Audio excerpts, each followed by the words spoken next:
It is that time, the 10 and J-Man Show. I know a lot of people thought the world was ending today, and it might have. It wasn't because of the eclipse, but because Purdue's in the national title game. For the first time in 55 years, Tanner's there with his aviators on.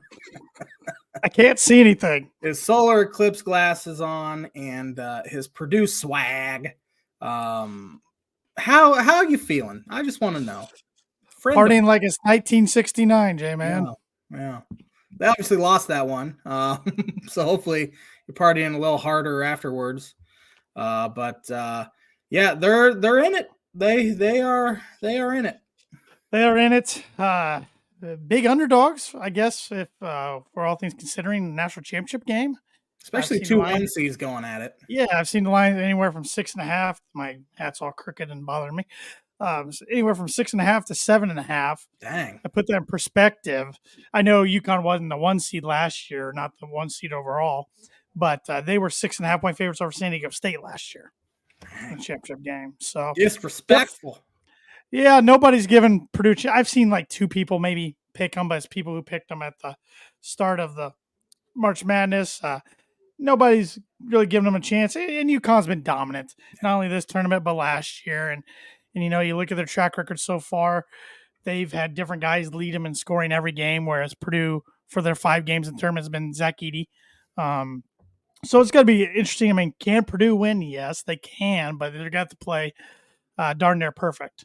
Yeah. But you know, I wanted a shot at UConn all along because I knew that probably meant you're playing for national championship. Yeah. So, you don't have to be the best team. You just got to be the best team for 40 minutes.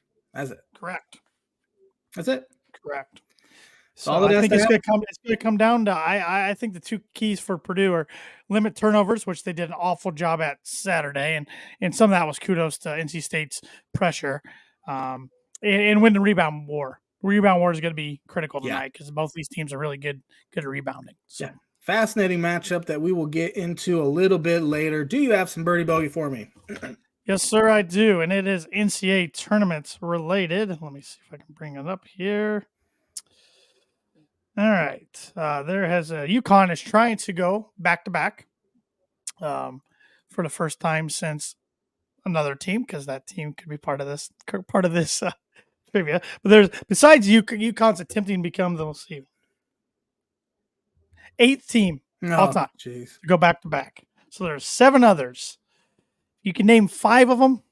Okay. I'll give you a par. Okay. If you get 6 or 7, I'll give you a birdie. Okay. I'm not going to get it.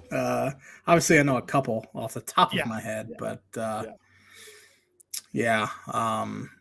going to get it. Birdie Bogey brought to you by Arlington Public House. Arlington Public House is upscale cuisine and cocktails with a casual atmosphere located 703 Main Street in Rochester, Indiana. It is pizza night. Buffalo Chicken Pizza is their Monday night pizza special. That's one of my faves.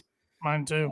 Buffalo chicken. But in their spring specials have come out, it looks like they have bourbon chicken, 2 tender chicken breasts glazed with house-made bourbon sauce paired with garlic butter, smashed potatoes, and roasted rainbow carrots, lobster grilled cheese, the big pretzel, and pesta gnocchi. They're at the Arlington Public House. Get some grub. Yeah, I saw that they had buffalo chicken. I saw that today on their Facebook, and just like you, that's one of my favorites. Yeah, I love buffalo chicken. I love buffalo chicken everything, especially pizza. Me too. That's kind of my go-to anymore. It used to be like all beef, but now it's like I gravitate towards the buffalo chicken. Yeah, it's usually got a nice spice to it, but nothing too overpowering. So I like to put a little coleslaw on my sandwich and.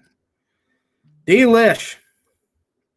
Coleslaw on your sandwich? Mm-hmm. A buffalo chicken sandwich. Oh, I thought because we were talking about buffalo chicken pizza. So yeah, I was just talking buffalo chicken stuff in general at this point. Okay, Fair enough. Once again, I'm getting hungry. I'm getting hungry as well. But I got a lot to talk about tonight. We got Final Four. We got National Championship preview. We got Masters preview and picks since it is Masters week, even though it doesn't really feel like it because my My sports head's been elsewhere. And we also got MLB a full week under our belt now. So a lot going on. Yes, sir. But do you want to get educated real quick before Let's we do get it. in? Always need it. I haven't even looked at this list, but let's learn about some sporting events that happened on April 8th throughout the history of time. On this day, 1935, can you tell me who won the second Augusta National Invitational Tournament, now known as the Masters? Sam Snead. Good guess. Gene Sarazen won the Monday playoff with Craig Wood by 5 strokes. Good old Genie. On this day in 1943, can you tell me who went number 1 overall in the NFL draft? No. Frank Sinkwich. Frank Gifford. Shoot. Of the University of Georgia. Was the number 1 pick by the Detroit Lions. Let's see here. On this day in 1963, the Detroit Tigers claimed young pitcher Denny McClain on waivers from the Chicago White Sox. He went on to win the Cy Young in 1968, 69, and was the AL MVP in 68. Shocker that the White Sox screwed up. On this day in 1966, the American Football League voted in a 36-year-old named Al Davis as their commissioner after Joe Foss resigned. Appointment lasted 3 months when AFL merged with NFL. Just win, baby. Just win, baby. On this day in 1969, expansions teams Royals, Expos, Padres, and Pilots all won their first games. On this day in 1974, hammering Hank Aaron hit his 715th home run off LA Dodger Al Downing, breaking Babe Ruth's record in Atlanta. Not too shabby. I've seen that highlight a lot of times. It's still crazy to see those fans running on the field. Yeah. And thank goodness they were just there to congratulate him, because that could have been horrific. One bad. On this day, 1976, who was the first pick in the NFL draft? 76. I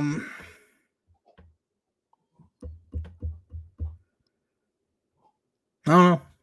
Leroy Selman, University of Oklahoma. First pick by the Tampa Bay Buccaneers.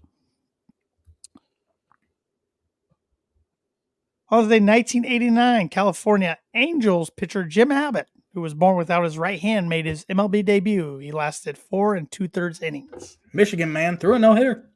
Yes. Who won the 54th U.S. Masters tournament on this day in 1990? 90? You have heard of this guy. I've heard of this guy. Tom Watson. Good guess. Nick Faldo. Won back-to-back with a par on the second sudden death playoff hole against Raymond Floyd.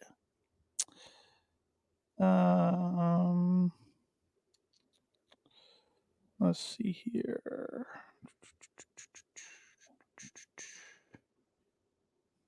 Who won the Masters on this day in 2001, the 65th Masters? I'm going to go with Phil Mickelson. Good guess. Tiger Woods. Tiger Woods won his second Masters and his 6th major title at the time, 2 strokes ahead of David Duval. Overthought it. On this day in 2003, who won the 22nd NCAA Women's Basketball Championship? UConn? I don't know. UConn? UConn beat Tennessee 73-68. Who was the most outstanding player? That's got to be Diana Taurasi, right? It was Diana Taurasi. Getting there. On this day in 2007, who won the 71st Masters? 2007. I'm going to go Tiger. Good guess. Zach Johnson. Won his first major title, 2 strokes ahead of Retief Goose and Roy Sabatini and Tiger Woods. Where did he go? Did he go to Northern Iowa or Drake? He was a Drake guy. Yep. That's right. But he roots for Iowa. On this day in 2008, who won the 27th NCAA Women's Basketball Championship? Gonna go with UConn again. Tennessee beat Stanford 68-48. Volunteers back-to-back titles. Coach Pat Summitt's 8th national championship. Candace Parker, Naperville's own. A few more for you here. On this day in 2012, who won the 76th Masters tournament? 2012. Was that Bubba Watson? That was Bubba Watson on the second hole of a sudden death playoff over Louis Oosthuizen. Was that the one he hit it around the tree? Or was that his other was one? in the pine straw and hit it around the tree. Yep. On this day in 2013, who won the 75th NCAA Men's Basketball Championship? That would be Louisville over Michigan. Louisville over Michigan, 82-76. Luke Hancock had 22 points. On this day in 2014, who won the 33rd NCAA Women's Basketball Championship? Gonna go with UConn. It was UConn, beat Notre Dame 79-58. Second time a school has won both men's and women's Division I national titles in the same year. All right, and we got two more for you. On this day in 2018, who won the Masters tournament? Was that the Sergio year? Good guess. The Sergio year was one before that. It was Patrick Reed, won his first and only major title, one stroke ahead of Ricky Fowler. Pains me to this day. And on this day in 2019, who won the 81st NCAA Men's Basketball Championship? 2019? Yes, sir. That would be Virginia. Virginia beat Texas Tech 85-77 in overtime. Cavaliers' first ever national title. Forward DeAndre Hunter had 27 points. Who was MLP? Was it Guy? It didn't say. I think it was Guy, though. I think it was Guy. So, but that will do it for the On This Day segment for April 8th, which is brought to you by, like it is every week, Mooney Woodcrafts. Mooney Woodcrafts is a veteran-owned and operated woodcraft shop based out of Texas with Indiana grassroots.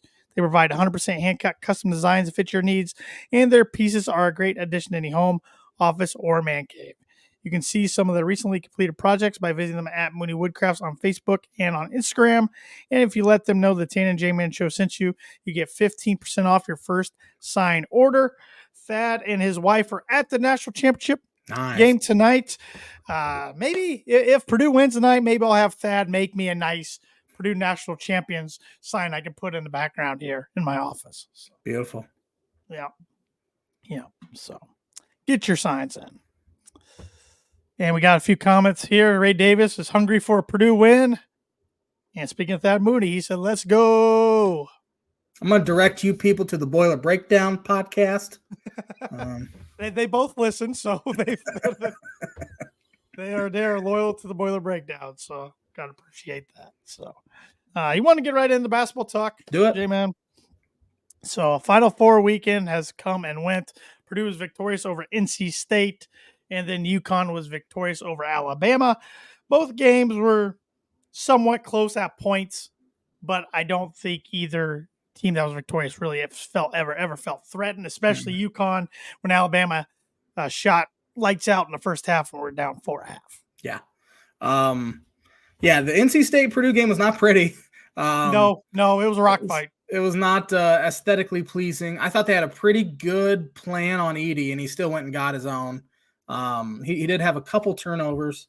He brought the ball down, which he doesn't do very often. So. And the thing is, the officials, I don't know if it was overly physical in the first half, but there weren't many fouls called. No, which is seven total. Yeah, which I know at least Purdue's used to getting to the line a bunch and getting fouled a bunch, which them as a team don't foul a whole lot, so that's not overly weird that they didn't get called for many fouls. Purdue was up, what were they, 6 at half, I think? Yeah, I think so. And Braden Smith played probably his worst half of the season. Oh, I think he played his worst game, at least from an offensive standpoint. Yeah. And again, they still found themselves up. Yeah. He was forcing stuff. I mean, he had two weird backcourt violations, almost like back-to-back possessions, it felt like. Yep. But, I mean, I never really thought Purdue had a shot to lose. I know North Carolina State kept cutting it down to 6, and then Purdue would come down and get a shot. And Horn was keeping them in the game. Yeah. North Carolina State's shot selection was so bad at times, though. It was pretty laughable. And then they got Burns in foul trouble. Which you his first one he picked up at midcourt against Braden Smith. It's like, if you're an NCAA fan, we can't have that. Yeah, I mean, and then he was winded. He didn't look up for the moment. He just didn't look up for the moment. He was happy to be there. And then O'Connell pulls his hamstring or whatever he did. That guy, he'd been key for them. He had only hit 14 threes all year during regular season. Then he hit 9 in the ACC tournament alone. And then I don't know how many he's hit in NCAA tournament. Wow. So he all of a sudden found a stroke somehow. I hadn't watched a second of NC State throughout the NCAA tournament, even though they've been on this run. Burns, his passing ability was very impressive for a big dude. Yep. He had a couple back cuts that he threw, and But yeah, he's huge, and he could not stay out there for one, foul trouble, and two, he was getting winded quick. Which, when you're that big, I mean, it's hard not to. It's very rare to be built like a Zach Edey playing 33 minutes a game at 7'4", 300 plus pounds. It's pretty impressive. Well, Burns averages about 26 minutes a game, 28 minutes a game, somewhere in that ballpark. Which is pretty good for him, for a guy like that. I didn't realize until the other day when I was watching pregame, they benched him for a portion in January. Really? Because their coach told him he needed to commit to getting in better shape pretty much. And he took that to heart, and what he did, and then he played well the rest of the season, was kind of their horse towards the end. So he is probably the guy who will be known as like the March Madness. Him and Jack Golke are kind 100%. Of the two guys that are going to be known as the darlings of this NCAA tournament, if you will. Yep. Yeah, Golke's already done some stuff at Barstool Sports in Chicago, and I'm sure now that DJ Burns is out of the tournament, I'm sure he'll get some same opportunities going forward. So, but it all sets up for the clash of the Titans tonight, if you will. It's 1 seed against 1 seed, which I think it's either the 7th or 8th time that's happened in tournament history for the championship. Doesn't happen very often. And I think these are the two teams for the most part all year were pretty much 1 and 2. Yeah. Which that doesn't happen very often either. Getting to the end, but like I said at the start of the podcast, a lot of lines have UConn anywhere from 6.5 to 7.5 point favorites. Mm-hmm. So we'll see. Purdue's gonna have to play really good to come out victorious, but I think they can keep it close. And if they keep it close, maybe UConn gets a little frazzled out, and they just haven't been in a close NCAA tournament game. Well, like I said, Alabama was hanging there a little bit in the second half, but I'm talking like final 5 minutes or so. If it can still be a close game, maybe it goes into Purdue's favor. But Purdue's been blown out once this year, and that was at Nebraska. At Nebraska, they just don't get blown out. It's so hard to get blown out when you have a 7'4" behemoth down there. You can just throw the ball to, and he'll get fouled or. But on the flip side, they have a 7'2". They do great shot blocker. Great shot blocker. So it's gonna be interesting. Yeah. It's gonna be interesting. Yeah, it's a fascinating matchup. You have a 7'4", 300-pound guy, then you have a 7'2" guy who's much skinnier, but he has the length, quickness, and athleticism over Edey. I would say it kind of balances out a little bit. Guard, it's guard play. I mean, Edey's going to get his, and they need Newton to have a good game. They need Castle to have a good game as well. But on the flip side, Purdue needs Lawyer to knock in some shots. He's been playing well. He's been playing well lately. Lance Jones was good the other night. Yep. Gillis is still kind of missing threes, which is kind of surprising because he had 2 or 3 the other day. Did he? Yeah. The Tennessee game he didn't make nothing, but he did hit some the other day. And that's key because Braden Smith's not going to play as bad as he did. No, if he plays as bad as he did the other day, Purdue's in big trouble. Like Ray Davis said here, I bet UConn will try to make Purdue start their offensive sets further out than they want. Oh yeah, absolutely. For sure. The thing with UConn gets out in transition and runs. Yeah. So I was just about to say the thing with UConn, they can turn a 7-0 run into 30-0 run pretty quick. Saw that. Yeah.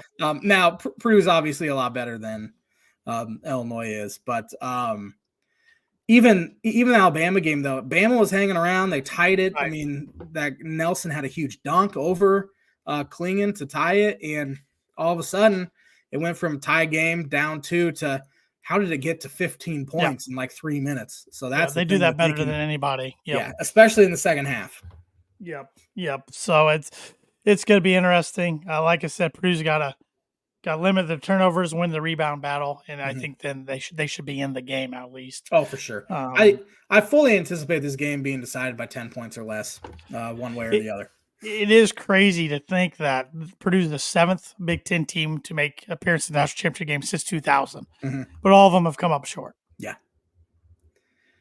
Man. Michigan's been blown out. Wisconsin was right there, and then of course you said Michigan. Michigan State was killed in theirs.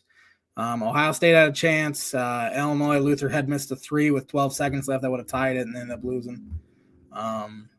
Indiana wasn't really in theirs against Maryland. Forgot about Indiana, to be honest. But that was the most improbable one. Was Indiana's round? Yeah, 5 seed. Getting through that great Duke team. Yep. They were helped out by playing Kent State in the Elite Eight, though. So Antonio Gates led Yeah. in Kent State team. But Yeah. so maybe it's finally the Big Ten's time. But on the flip side, on the women's, Big Ten team hasn't won it since '99, which was Yeah. Purdue. And Caitlin Clark got her Hawkeyes there this year and last year, but couldn't get over the hump, even though South Carolina was the better team overall. Oh, man, they were good. in all I watched the positions, majority but- of that game. Yeah, I did too. And I saw your dad Mhm. was wearing some Hawkeye gear yesterday. I did not see that. I saw that on social media. So I would like to apologize on behalf of the Mott family. It won't happen again. but no, I got that. But yeah, it's I'm excited. I'm very nervous. I've never experienced this in my life. I mean, it's been since 1969 for any Purdue fan to be in this position, and the tournament wasn't as big a deal back then as it is now. But and I was trying to think this morning, thinking back to Super Bowl 50. I was only 23 years old. Yeah. I mean, and now I'm 32 years old, and this is the biggest sporting event of my life since. Yeah. No, they haven't made the playoffs since. I've seen Purdue make a national championship game before the Broncos made the playoffs in those 8 years, but which is fine. I would trade that all day long. But no, I'm nervous but excited. I think UConn would win more games out of 10 than they wouldn't. I think they will probably win 6 out of 10. But I'm going to go with the Boilers tonight. I can't pick against them. They're going to have to play their best. But I'm going to go Purdue 78-74. Okay. This game reminds me a little of the Gonzaga Baylor clash back in 2021. Gonzaga came in undefeated. I don't know how big of a favorite they were, but I bet they were about 6.5, 7.5. In that one, and Baylor went in there and blew them out, just killed them. On the flip side, I don't think Purdue is going to blow out UConn. However, I think they get it done. I am picking Purdue. 78-74 is a good prediction. I'll be a little different. 70s. That's a little too close. 84-78. There's something about it. I just think they come out and hit shots early and get that confidence, and Purdue wins the national title. And I already told my wife if it happens, I'm taking the Purdue flag and running around. I said the house. She wanted me to run around. Jump in the pool, man. Is there water in it? The cover's not. There is water in it, but the cover's not off, and it's not. I'd probably be sick. I'd probably be sick if I jumped in it. It is not clean, but no, I will not sleep at all if Purdue wins tonight, or if Purdue loses a close game. I won't sleep either way. You're not gonna sleep if they get killed by 60. You're probably right. Oh God, yeah. Hopefully that doesn't happen. But shout out to all the Purdue fans and Purdue friends I know and family members that are out in Phoenix. I know they've been having a great time. So I wish I could be out there. If any Big Ten fan base deserves it, it's Purdue. I'll say it because you guys are sad losers. Oh, it's been through a lot, and I think Purdue will definitely have the fan base more than UConn out there. You think so? Yeah, yeah, I do. Yeah, UConn. I mean, UConn's a pretty small school for one compared to. They've Purdue. been there. And they've been there. Been there so many times. I mean, they're a blue blood, and if they win this one, it's like, where do you put them dynasty? Now? Yeah. That is another interesting point. Is UConn? I mean, Dan Hurley. I mean, we're going to talk about John Calipari leaving. UConn's trying to create this dynasty, and Purdue's trying to get the redemption story, just like Virginia did to a T. So good storyline either way. Yeah, good storyline either way. So. Yeah, maybe if Purdue does get the redemption story, maybe if whoever's the next one seed getting knocked off by 16, assuming it happens eventually, maybe it's not the end of the world because it's never going to happen again. Maybe that's the blueprint. Yeah. Well, you never know what the transfer. Transfer portal hurts those smaller schools more than it ever has. Any more championship game thoughts? Let's see what Ray Davis has to say. The NCAA has to be happy because Purdue has the most fan base out there. Purdue had the largest student section. Yeah, I know that a lot of students made the trip out there. Yeah. So, no, I'm just ready to go. I hate that I got to wait till 9:20 Eastern time. That's unbelievable. That's brutal. Don't know why they couldn't do it at least at 8:20 Yeah. Eastern time. But I'm wearing the same hat that Yeah. I've wore pretty much all year. This hockey jersey that I got for Christmas from my uncle's 8-0 on the season, including 5-0 in the tournament. So I am. You could say I'm not just a little Suspicious. Stitious. Thank you. I am superstitious. So what's your like tradition? Big games? Do you like watch pregame stuff? Do you do anything like that? Yeah, I don't do any of the pregame. I will list, like, if a Broncos have a big game, I'll do the pregame in my headphones, like listen to Dave Logan and those guys. Don't do that for Purdue, but I usually flip on the TV a little early and watch a little pregame, and then I can't stomach pregame. I have to turn it on like 30 seconds before tip, or I'll just drive myself nuts. Can't do it. I had Big Ten Network already playing before I came up here because that's been all Purdue coverage. Mm-hmm. So I was watching that before I came up here. But no, I don't have anything too crazy. Just I make sure if Purdue's on a roll with what I've been wearing, I stick to that. Other than that, nothing crazy. Well, new Big Ten commish could be there in his first year. He gets a national title, which was Delaney the commish when Michigan State won back in? I think he was. Was he? Okay. We know Kevin Warren never got done for anybody or anything he ever did. So and he's not gonna with the Bears either. No. My pick 6 is national championship related. So I took the last 6 times that the Big Ten was in the national title game and picked the MOP from those games. Of course, no Big Ten players because no Big Ten team had won. So starting with 2019, Dante DiVincenzo. Yeah, it's funny you mentioned his name because he was. I couldn't think of his name yesterday. I play Barstool trivia every day on my phone. I compete against my dad, and I couldn't think of it. Couldn't think of his name. 2018, not 2019. Sorry. Yeah, it ended up giving up on that question, but good guard, scrappy, tough winner. He's a definition of a winner. Yeah. He's hanging around the NBA too. Yeah, he's made a good little career for himself. Yeah. Tyus Jones.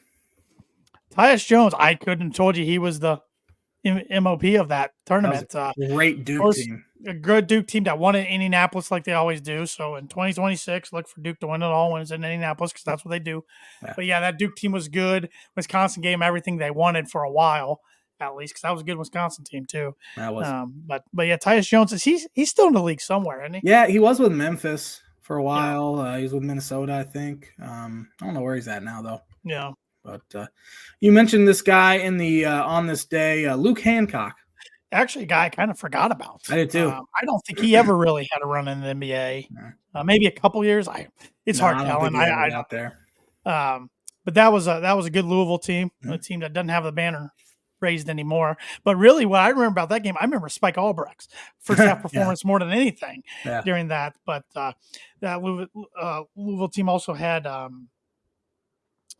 Russ Smith. That's who I was trying to think Peyton of. Siva was their point guard. Peyton Siva was the other one. Yep. And Gorgie Jang too. That was a Kevin. Well, that was like Kevin Ware year, wasn't it? Yes. Yeah. When he snapped his leg. Yeah. In Indianapolis. So, that was bad. Elite 8 against Michigan State, I believe. But Hancock could get buckets. Yeah, he was a good shooter. Good fit for that team too, because they had some NBA guys there as well. Yep. North Carolina here, Wayne Ellington. Yeah, and Ray Davis made a good comment here. Mason Plumlee was on that Duke team, still playing in the NBA too. Where's Saul Zone? He's about the last guy because I don't know if Justice Winslow's still there, or like was he on that Duke team? I couldn't tell off the top of my head. No, Miles was on the team that beat Butler. Yeah.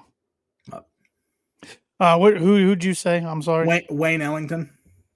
Wayne Ellington. He was Carolina. I'm about to say Kansas, Carolina. He was in the NBA for a while. Mm-hmm. I remember playing with him on 2K. Yeah. But once again, couldn't tell you that he won the MOP. So he was on that. So he won it in 09 over Hansborough. And was Hansborough there in 09? Hansborough started his career in 05. 05-06 was his freshman year. I thought his last game ever was against Michigan State in Detroit. I don't think so. I thought it was. Okay, never mind. He won it over Ty Lawson. That's okay. Who else do they have? Brandon, I don't know. Corey Brewer. Corey Brewer, yeah, Florida Gator, of course. You know this one anyways. I'm gonna give you part of your treatment. Back to back national championship Florida Gator. That was a given in my opinion. Yeah, but he was with Al Horford, Joakim Noah, Lee Humphreys. But Corey Brewer, he lasted in the league not as long as Horford. either of those. And I don't know if he's as long as Noah either. But Yeah. we saw him put on a good game for the Denver Nuggets live against best game of his career. Against the Indiana Pacers. Yeah. But those Florida teams were so good. And they were great. Maybe we'll see Billy Donovan back on the college sideline soon. Last one here, Sean May. Your favorite. Flop in the NBA. Sacramento Kings took him early. Never really panned out. I think he got hurt a couple times. Indiana boy from Bloomington, but IU could not get him. His dad played for Indiana, but IU could not get him. He went and played for Roy Williams down there in Carolina and was a great college player, but like I said, didn't do much in the pros. That Carolina team was loaded, just loaded. Yeah, they were. Marvin Williams, Raymond Felton, Rashad McCants, I believe, was on that team. Yeah. Yeah. Yeah, Sean May. Sean May, yeah. Referees and Sean May. Yeah, hopefully they're a little better tonight than they were that one. And Ray correct himself. He said he was wrong. Mason was on the team that beat Butler. That's what I thought. 2010. Yep. So, well, that is going to do it for the Pick 6 segment. I like that one, J-Man. It's brought to you by Like It Is Every Week. Performer Print 2 Promo Group. If you're looking for a trustworthy, dependable resource for your next trade show, company picnic, or a sales meeting, Performer Print 2 Promo Group has over 50 years combined experience in promotional products and commercial print. They strive for fast and efficient response to all your print needs, so you need to look no further. Let them be your one-source print and promotional company today by giving Barbara Van Weinsberg a call at 574-210-3815. John Calipari. Leaving Kentucky for the greener pastures that are Kansas. Broke last night. Calipari cannot help himself. Calipari can't help himself in the fact that he loves publicity and he loves to make it about him. So of course he had to break this the night before the national title game. Put a little bit of a I don't know if distraction is the right word for Dan Hurley because everyone wants him in Kentucky. It's obviously not his fault, and I don't think he's going to leave anyway. So, but yeah, Johnny going to Arkansas. His time was over in Kentucky, and it was over it was over the moment they lost St. Peter's, in my opinion. And then, of course, losing to Oakland this year didn't help matters for him. But he was never going to win another title there. Maybe not even going to get to another Final Four there. And fan base said, run him ragged, and he no longer was passionate about Kentucky, and they were no longer passionate about him. So I'm still standing on my platform. I say nobody does less with more talent than John Calipari. Yep, that's true. He did a good job at Memphis and UMass, but I mean he had talent there too. But he got UMass to the Final Four with Marcus Camby, got Memphis to the national championship game with Derrick Rose, and they should have won it. Free throws cost him that championship against Kansas. But at Kentucky, he got to he got to two championships, but he won one championship. Hadn't been a Final Four in a decade at Kentucky. We're nearing a decade. That's just inexcusable at Kentucky nowadays. Yeah. So I think the split is good for both parties. The reason they didn't already do it is they were going to buy him out of $32 million. And even for a big alumni base that has a lot of boosters and a lot of NIL money like Kentucky, that's still a lot of coin. Yeah. And then you got to go hire somebody else. So now with him going to Arkansas, they don't have to pay him anything. 5-year deal, it sounds like, at Arkansas, about $8 million a year, $7 million additional for NIL. Big time commitment for Arkansas. Yeah. Got to think of the Arkansas backers. They got the Tyson Food family down there. Also, a guy named Jerry Jones. It's a big Arkansas backer too. Yeah. So, very interesting. He's got to be competing against Kentucky, still in the same conference, SEC, but I'm going to be fascinated by who Kentucky might go get. I've seen some names on the list. Hurley was the one name that's been thrown out there, but so is Billy Donovan. That's why I threw that out there, even though he's been in the NBA for many, many years now. Scott Drew from Baylor. has been a name that's been thrown out there. Nate Oates from Alabama, even though his buyout's, I believe, $18 million. Less than 33 or 32. Bruce Pearl at Auburn's another one I've seen. He'd be fascinating there. Rick Pitino's not going to happen. That's a dumb one I've seen. I've even saw there's a list of the USA Today. Your boy Brad Underwood was one of the 12 coaches listed. That is one of the 4 jobs I wouldn't blame him for leaving. Yeah. I'd be mad, but I wouldn't blame him for leaving for Kentucky. Wouldn't blame him for leaving for Kansas, Carolina, or Duke. That's about it, though. I just don't see him at Kentucky. It's something about him. I see him more at Kansas than I do Kentucky. And don't take this the wrong way, Josh, because I think Underwood's a good coach. I don't think Kentucky fans would think he's good enough. No, I agree. This was his first year getting past the first weekend. Yeah. And that's the reason why they didn't like or started to not like. I was assuming Ray's joking here. He says Larry Brown. Well, Larry Brown is known to be the ultimate job hopper, but he turns programs around wherever he goes. But I don't even know how old Larry Brown is, to be honest. He's got to be in his 80s. Yeah. He was at SMU a decade ago now. Yep.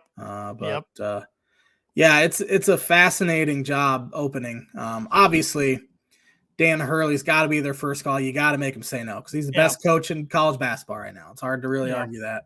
Other than that, though, Scott Drew would be a guy that I think would do well there. I mean, he hasn't made, though, down at Baylor, but he can get a substantial raise heading to Kentucky. I don't buy the Donovan talk because I've heard that from a lot of people on Twitter. Donovan. He hated recruiting 10 years ago. How's he going to hate it now? Well, the reason I said that was I just don't know how much longer he's going to be in the NBA. So I don't know how much longer he's going to be the Bulls head coach. And then is any other team going to want to give him a chance? No. He's a good basketball coach. He's still fairly young. He's not super old. Maybe, remember when he was the Magic coach for a day? I do remember that. Yeah. He went back to Florida. Yeah. Other than that, Crane, what's he doing? I don't think they'll want him. Nate Oates is fascinating. He seems like he could be a Kentucky guy. He's young. He's a grinder too. He's a good basketball coach. Bruce Pearl is, for the most part, the same person as John Calipari. Show claws Bruce, as I like to call him. Good basketball coach, great recruiter. With those, he's doing this at Auburn. Can you imagine with the resources he has at Kentucky, what he's going to be able to do there? How about Lloyd from Arizona? They kind of don't like him down there because he can't get past the Sweet 16. Yeah, that's true. That's true. I think they should call him, though, because, he was obviously a hot name coming out of Gonzaga as an assistant, and now he's at Arizona. Sean Miller was also a guy I saw mentioned. I don't see that happening. And Mark Few's too old, I would say, probably for what they're. You know who a guy who would, I think, be really good there, but I don't think they're going to go this route because I think he's too old. Sampson. Yeah, great basketball coach. I think he would do a great job there. It's just they probably want somebody who's going to be more of a long-term fit. Yeah, Sampson could go there and he could get. Doing what he's doing at Houston, he could get them a title within 3 years, and they'd love it. But that's true. That's true. So, but it is going to be fascinating. It's just when we thought the coaching carousel was pretty much over. Yeah, big domino falls out of nowhere. It's like, oh, hey, because right when I saw first report, I'm like, it's just rumor. There's nothing. Yeah, it was an unverified Twitter account from down in Arkansas. Yeah, but yeah, Ray asked if there's any NBA assistants. I could be honest. I'm sure there probably is, but I don't know a single NBA assistant's name besides Brian. Brian Randall's the only guy who's an Ronald Norred. Is he? Old other players. Maybe Must Bus does the old switcheroo on USC and goes to Kentucky. I could see that happening, honestly. Is he good enough for them? Little Arkansas, Kentucky. I don't know. He did get Arkansas to a couple Elite Eights. Yeah. So I don't know. It's got to be. Yeah, I think they'll have somebody within the next week. If I got to make a prediction, I think it'll be Scott Drew. Don't even have a prediction. I'm boring tonight. Bruce Pearl, just for the fun of it. Oh, I know Indiana fans will be keeping their eye on it because their series picks back up with them in a couple of years. I hope it is Bruce Pearl. So Bruce Pearl does not end up in Indiana because he would be a scary one there, in my opinion. Yeah. So you think they would have gave Dusty May a call if he wasn't already at Michigan? I think they'll give him a call even if Anyways, he's at Michigan. Yeah. I would laugh. I don't think that's a great If hire for if Michigan. So, if people are turning them down, which I can't imagine many people's going to turn Kentucky down. yeah, I wouldn't think so unless they I just don't want that pressure. I don't think they'd think Dusty May would be good enough. I mean, Yeah, two 9 right. seeds. Yeah, you're It's probably not right. really get you excited.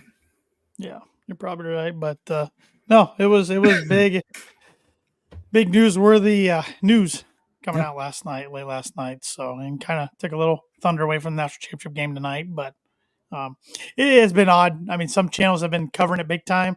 Other channels haven't been covering it today like I think they normally do in the past. Yeah. That is so. Yep. Anything else college basketball related? I got none. I think I'm tapped. All righty.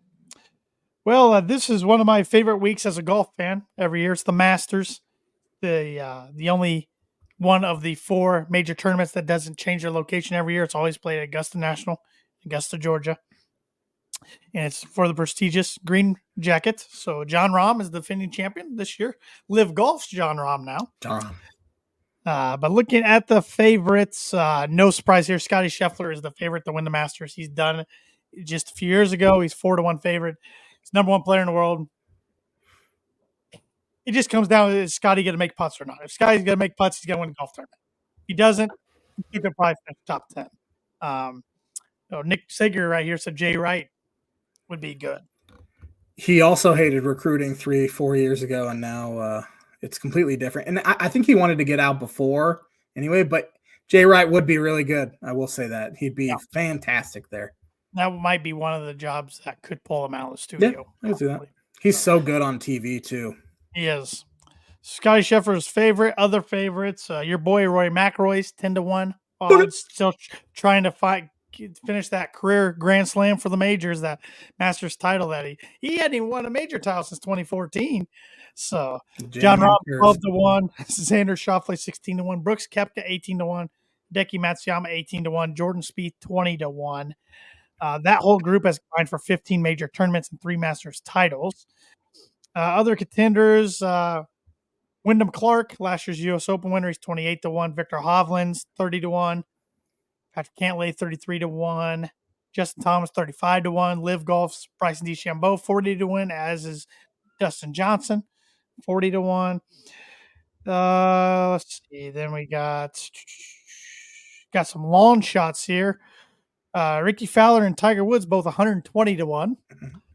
Phil Mickelson 150-1, which that surprises me because, yeah, he has not been playing good on the Live the last 2 years, but last year he got runner-up at the Masters because he shot a final round 65, and nobody really knows that course better than Phil.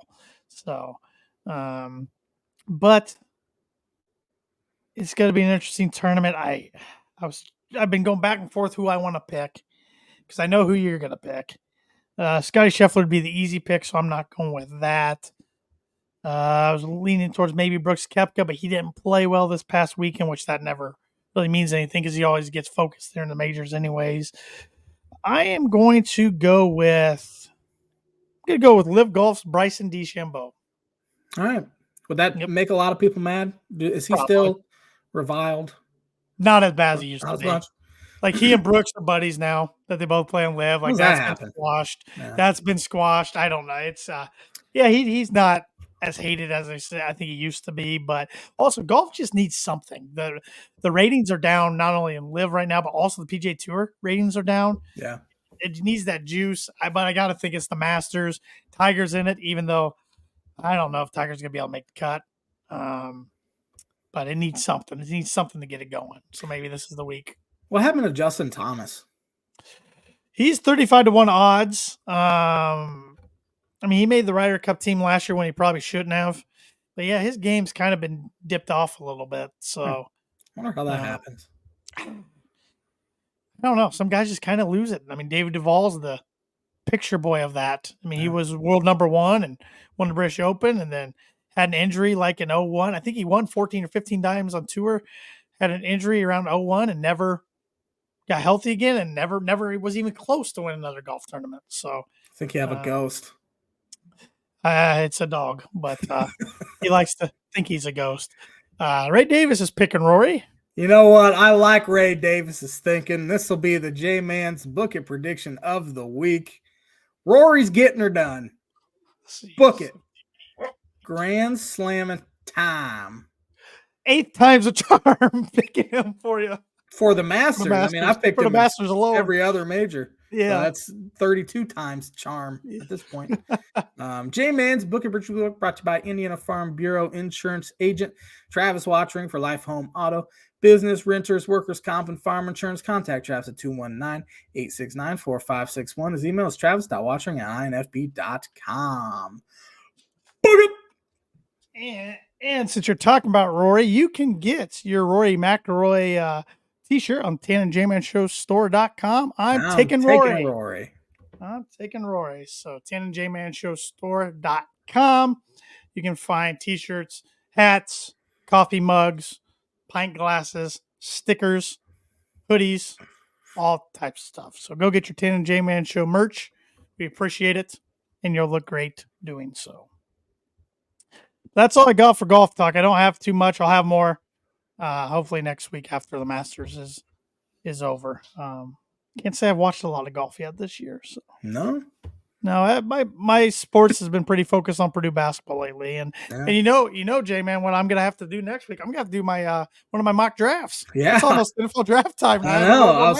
I was thinking about the draft today. Like, when is it? It's only like 3 weeks away. 2.5 I'm weeks sitting here away. thinking, well, the Broncos only have Jarrett Stidham as their quarterback, so I think they're kind of showing their cards what they're going to probably try to do in the draft.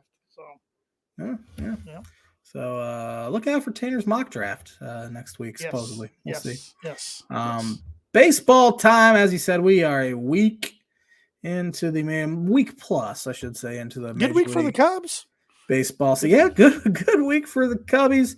They had a soft landing there in their first part of their homestand, facing the abysmal Colorado Rockies. They are just awful.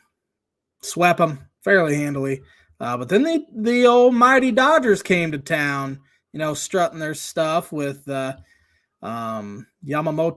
and Shohei Ohtani, and Mookie Betts has been on an absolute tear. Freddie Freeman, top to bottom, best roster in the league. And the Cubs kind of took it to them a little bit, taking 2 of 3, scoring 9 runs on Friday, 8 runs yesterday. Absolutely love the way the Cubs have been swinging the bats. Here we are, just 9 games into the season. Number 1 in the National League in on-base percentage, 363 on base. They have 10 homers, 4th in OPS. They're pitching fairly well too. ERA is about middle of the pack, but they've got some pretty good starting pitching from Jordan Wicks, and Javier Assad threw a shutout, 6 innings the other day. Shota Imanaga, their high-prized free agent, has thrown 10 innings, given up 0 runs, only 4 hits, no walks, 12 strikeouts. He has been as advertised so far. That bullpen's been good with Alzolay. Mark Leiter Jr.'s had a good start to the year. Luke Little's been great.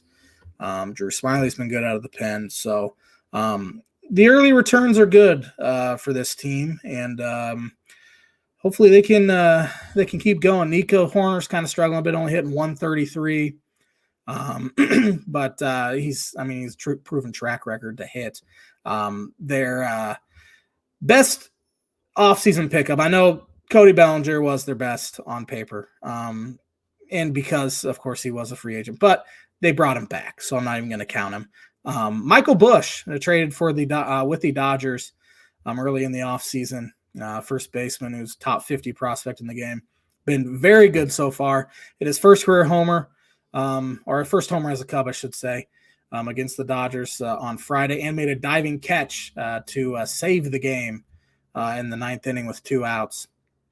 So he has been fantastic so far. Dansby Swanson's had a great start to the year. Ian Happ's been fantastic. Seiya Suzuki, Chris Morel's been fantastic. So, so far so good for the Chicago Cubs, and now they have a brutal 9-game. That's a very good point there, Ray. Because the moon and the tides and the sun, it all comes together and usually screws over the Cubs. So that's what they're there to do, is to make Cubs fans miserable. And hopefully It didn't change their mojo. You never know, though. Yeah. But tough 9-game West Coast trip. I hate West Coast trips to begin with, but especially when they're in April this early. They go to San Diego. I think this weekend there's Seattle and then 3 in Arizona. So 3 good teams, too, now that they have to go against. So hopefully they can come out of there fairly unscathed and kind of hang around. But elsewhere in the NL Central, we got the Pittsburgh Pirates keep winning. They took 2 of 3 against the Baltimore Orioles.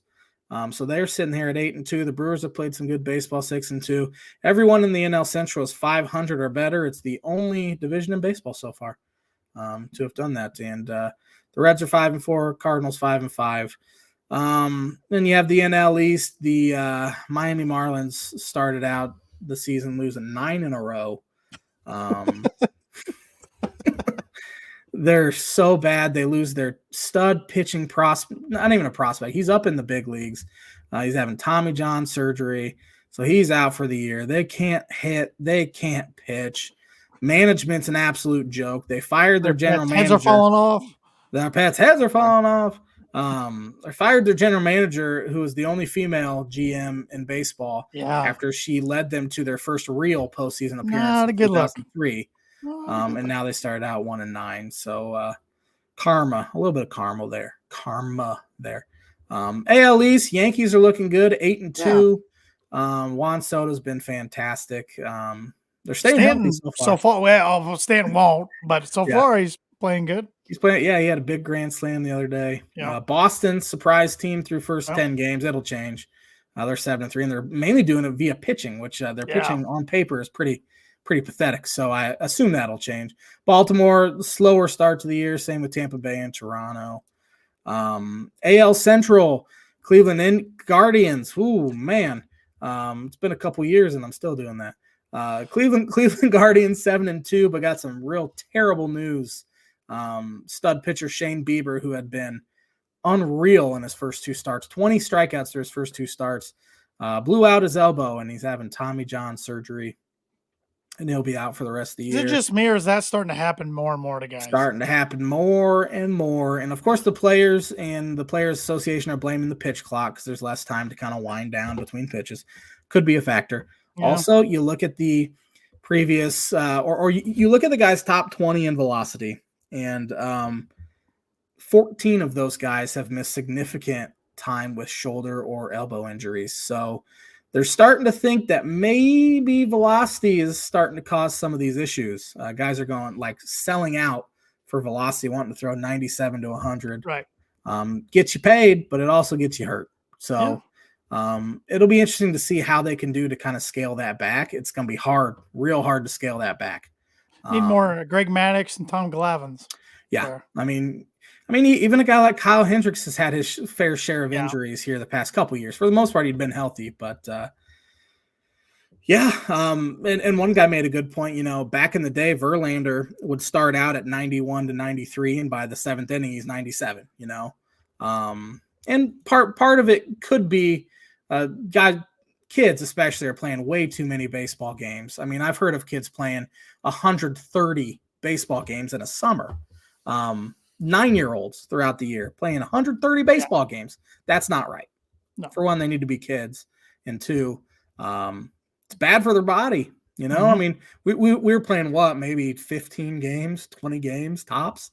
Maybe playing 20 games tops if you made the Towns All-Stars. And back then I remember there was maybe one kid that was throwing curveballs and he ended up throwing his arm out. So no one really threw all that hard. No. I mean, we were at least brought up to, hey, we're not going to let you throw curveballs or anything crazy until you're ready. Yeah. So, But in arm issues becoming a issue.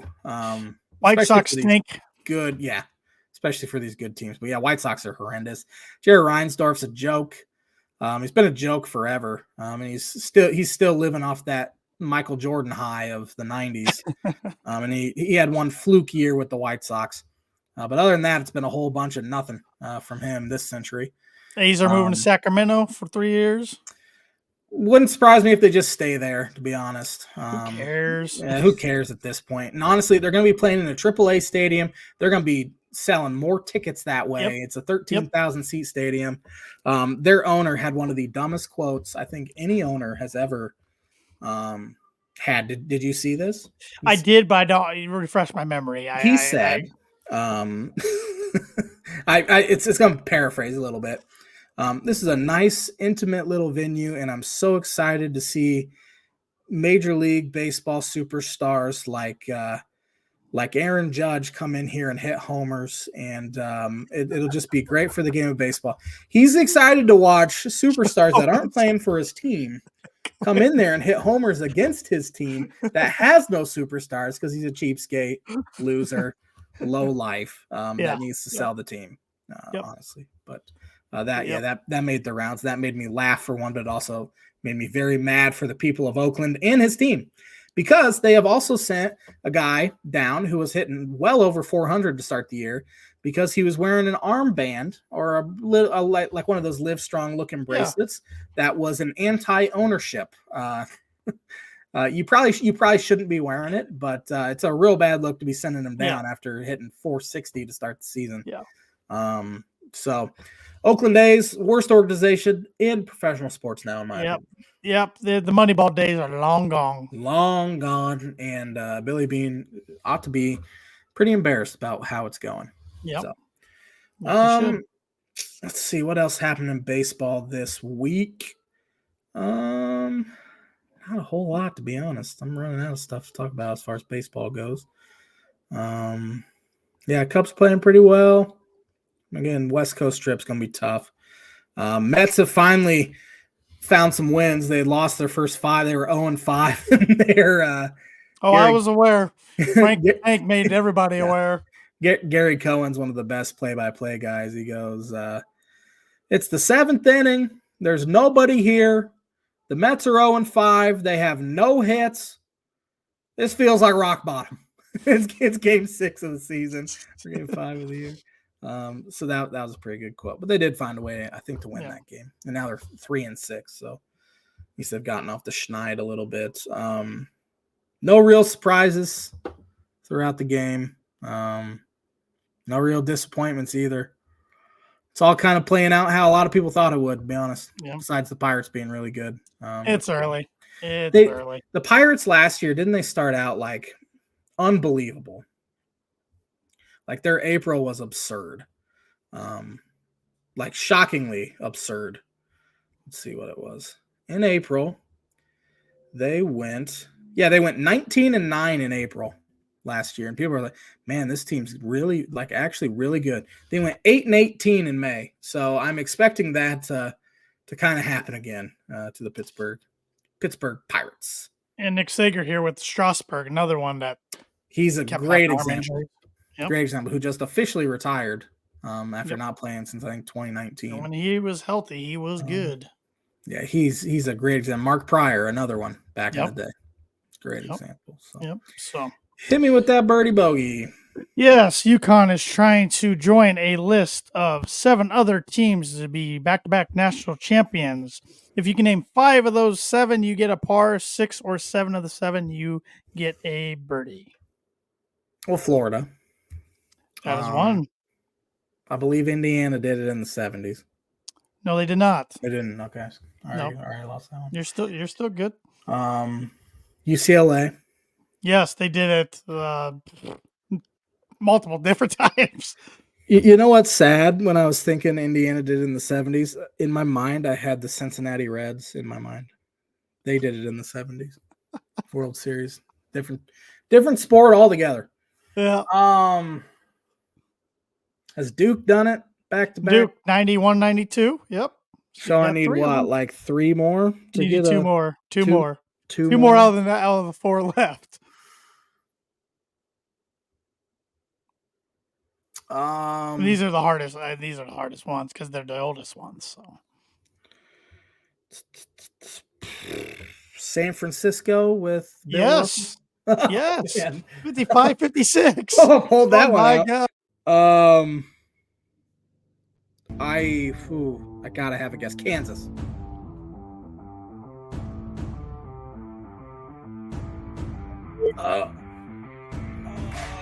I don't know. Oklahoma State, 1945-46. Kentucky, 48-49. Why was Kentucky not even in my brain? Cincinnati, 61-62 with Oscar Robinson. I thought you were going to say Kentucky instead of Kansas. So. Thanks for watching the Tan and J-Man show. Good luck to T-Dog tonight. I hope you survive. Have a fantastic week, everybody. I need a bucket.